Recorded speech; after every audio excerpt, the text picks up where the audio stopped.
and this takes time, and it takes a process. And sometimes people get grumpy with it, sometimes people love it, but at the end of the day, we are weaving, and that is what the thread of my whole job really is all about, is the weaving. So what was I going to weave into this call line? As you can see here, the bringing the values to life, I know you're reading it, so I won't go over it, you just carry on reading behind me.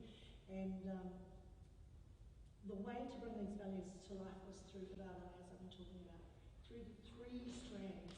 I had to limit it to 3, otherwise we would have been here all day and all night. So the 3 strands were: explore our ways of working from a tikanga Māori perspective, agree how these will work in practice, like down at base level, not up here in the aspirational space, and reflect on what this means at a personal level.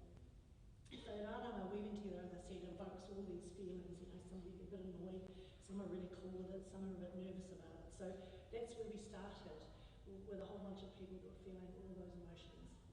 So, the high aspirational value that the board set up was aroha tana. Aroha, I'm sure you all know, means love, but in Māoridom it means so much more than just love that you see everyone doing. Love, aroha, can mean standing beside someone who has just disappointed you to the nth degree. You know, your son, your daughter, your mother, your father have disappointed you in a way that you could not believe. Unconditional aroha means that you will stand by them anyway. It's that kind of aroha that we're talking about. It's that kind of aroha that we're weaving. Because not everybody presents as the same cool person. Not everybody you're going to see is going to be absolutely fabulously okay with life. And with Presbyterian support, we do a lot of counselling work. So people are not okay when they come to see us. They need a lot of aroha, but not just aroha. They need it to come from here. So how do we do that? What does that actually look when you're going deeper for this word aroha? We had to extend it out to whakawhanaungatanga. Now, aroha is at the top of our values. Remember that, it always stays at the top because nothing happens without unconditional love. Whakawhanaungatanga, what does that look like for our team? Māori are very, very specific about whakawhanaungatanga. Whakawhanaungatanga is what we're doing right now. We're all sitting together, we all kind of know each other, maybe we don't. Maybe we know each other really well and we don't want to know each other, but that's okay, we can sit at separate tables. Whakawhanaungatanga is bringing together from all walks of life, just like Jesus did. He brought everybody together, the sinners, the saints, sat them all at the same table. That's what whakawhanaungatanga is. It's bringing all your little prickly ones, people, all your little nice people, every manner of society, you're bringing them in to do whakawhanaungatanga. It takes on a different spin. Before we would have even started, I would have had everybody stand up and give me their name, where they're from, and a little bit about themselves. We don't have time to do that today. But that's the true meaning of whakawhanaungatanga. You get to know each other. You get to know who you are. And you think, oh, you're quite like that. Oh, yeah, I've heard that guy. Oh, yeah, I saw that lady. And you go away. Tikanga. Excuse me. Tikanga is another word that you'll hear bandied about quite a bit. Tikanga. You know, if you light a fire and you've got children, you're not going to walk away from the fire without putting the grate up, right? It's a correct action that you do. Tikanga is all about correct action. So when you're on the marae, there are correct actions that you must take. If you don't, you're going to be back at whanaungatanga and get your ears stopped because you haven't done what you were supposed to do on the marae. Tikanga is very important because it steps us out. It gives us phase 1, phase 2, phase 3. It's very important to have your tikanga laid down.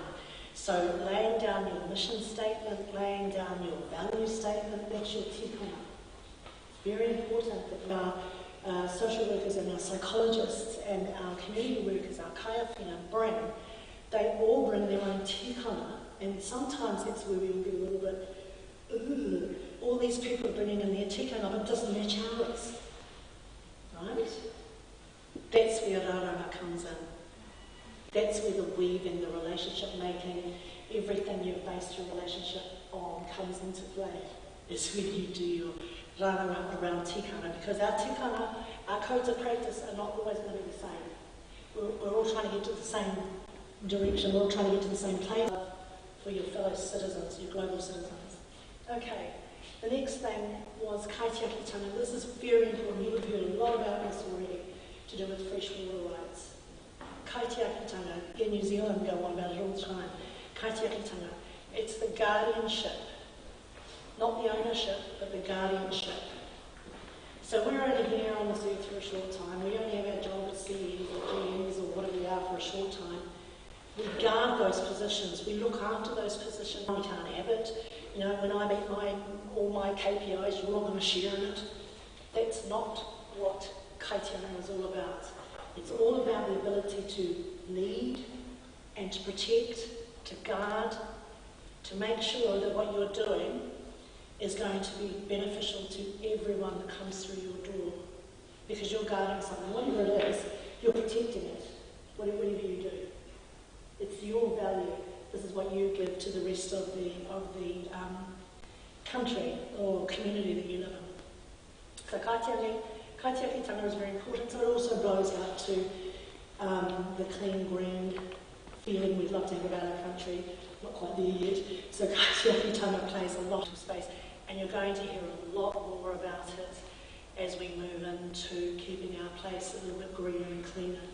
You know, if COVID's taught us anything, it means that we can look internally and have a little look and see we're not that special and shiny. We've still got a few ways to go, and that's all of us, not just Māori, not just non-Māori, all of us.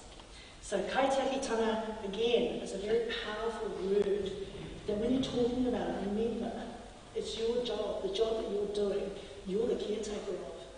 You're doing the best you can to hold it for the next caretaker, for the next protector. Ko tahitanga, this is a word that I always